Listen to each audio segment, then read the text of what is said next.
breaking new developments right now involving the desperate search for 84-year-old Nancy Guthrie. At 5 p.m., according to an alleged ransom note, there was a deadline that was supposed to be met, and that deadline has come and gone. Right after 5 p.m., Cameron Guthrie, Nancy Guthrie's son and the brother of Savannah, put out a video, and it is a direct message to the suspect saying, "Contact us." Listen.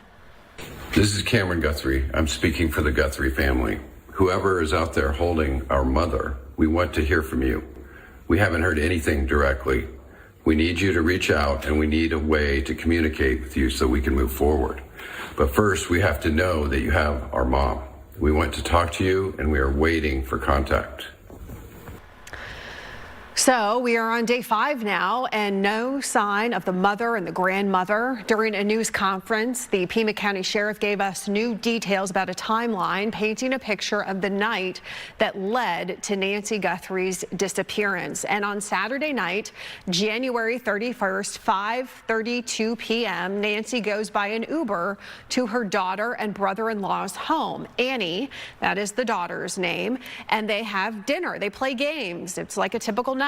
9:48 p.m., the family drops her back off at her home, and the garage door opens. At 9:50 p.m., the garage door closes, and it is assumed that she gets ready for and then goes to bed.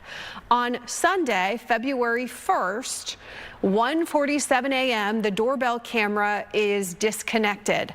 2:12 a.m., the software detects a person on the camera. No video is available because there is no subscription paid for. So that was not paid for, something that authorities say it's unfortunate, because then that means they cannot get the video. That means it is recorded over. 2:28 a.m., the pacemaker app that Nancy has shows it is disconnected from her phone. Then there is a big just window of time. 11:56 a.m., family checks on Nancy because they haven't heard from her. 12:03 p.m., 911 call is made to law enforcement. She didn't show up to church. For more now on what is happening with the search for Nancy, we're going to turn to Megan Spector live in Tucson. Megan, what is happening? And again, really just a desperate search. And we heard from Cameron tonight, no contact from whoever might have her. I'm sure the family is just desperate. Yeah, that's what it sounds like from that video, from other videos that we saw Savannah post yesterday. We do know that the FBI agent in charge, he's the one that confirmed with us today about that deadline in the ransom note to make a transfer that was set for 5 p.m. tonight. Clearly, that deadline has passed, and based on that video that we just showed you from the family, they still haven't been contacted by anyone involved. The family wants to be contacted. They know time is of the essence. And if those that may have Nancy are watching this, the family is ready to talk, give proof of life. Now, the FBI did mention there were 2 deadlines in that ransom note, the second for Monday. When asked if the note mentioned what would happen if the deadline was missed, the FBI said they're not going into those specifics. In this press conference earlier today, a $50,000 reward was announced for information leading to the discovery of Nancy or the arrest and conviction of anyone involved in her disappearance. And we've also learned the FBI has made 1 arrest related to an imposter ransom demand, and their message is loud and clear for anyone who tries to do the same. Those imposters who are trying to take advantage and profit from this situation, we will investigate and ensure you are held accountable for your actions. At this point, the Pima County Sheriff says there are no named suspects, but they are continuing to work very closely with the FBI and follow up on any and all leads. We're live tonight in Tucson. Megan Spector, Fox 10 News.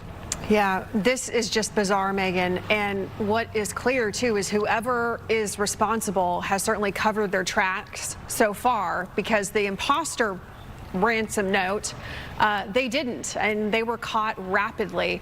And obviously right now the FBI is working very closely with local authorities, and hopefully they can get the break that they need in this case. Definitely. I think that's what we're all looking for. We're hoping for her family. Of course, we saw the Tucson community come together with this same message of prayer, hoping that she's found soon and that she's found safe. Yeah. Okay. All right, Megan, and I know that you're going to have a lot more tonight at 9 o'clock. And if something does happen during the 7 o'clock newscast, let us know, because I know that this story has basically changed, hour by hour. So just keep us updated, and we will break in at 7 o'clock if something does change. Thanks, Megan. Will do. Okay, so we also learned today during that news conference that as for that blood that was found on Nancy's porch, the Pima County Sheriff does confirm it is Nancy's blood. It does not belong to a suspect or anyone else. It is not out of the ordinary. They say that some DNA samples were rushed at the lab, and authorities are waiting for more results to come back. Now, if it does show up in a lab as, maybe it is tied to someone who has a criminal history, then that would be good news. But if it just shows up as basically it's not tied to someone with a criminal history, then they wouldn't really know that. So they're waiting on some more results to come back, but they're just waiting at this point. But as for that blood on the porch, that does belong to Nancy. So that doesn't really help them try to find whoever right now is responsible. They also wouldn't give us any information about what the home inside looks like. Someone asked the sheriff if it looked like someone had cleaned up the crime scene inside the home, because it seems like someone had been in the home for about a 45-minute span, and the sheriff would not say that. So we don't know what the inside of the home actually looks like. The sheriff also mentioned that the empty doorbell camera mount on the door, he talked about that. He talked specifically about that doorbell camera, the mount on it. Let's listen to what the sheriff said.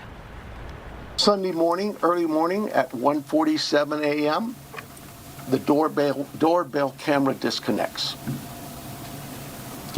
At 2:12 a.m., software detects a person on a camera, but there's no video available. They had no subscription, and therefore it would rewrite itself. It just kind of loops, right, and covers up. The sheriff says that it could have been a person or an animal that was detected, but they don't know. We're also told that authorities do not have the doorbell camera itself. You can keep updated on the search for Nancy Guthrie by scanning the QR code or going to our website. We have a special section on our website, fox10phoenix.com/Guthrie. You can also get the latest by downloading the Fox Local app.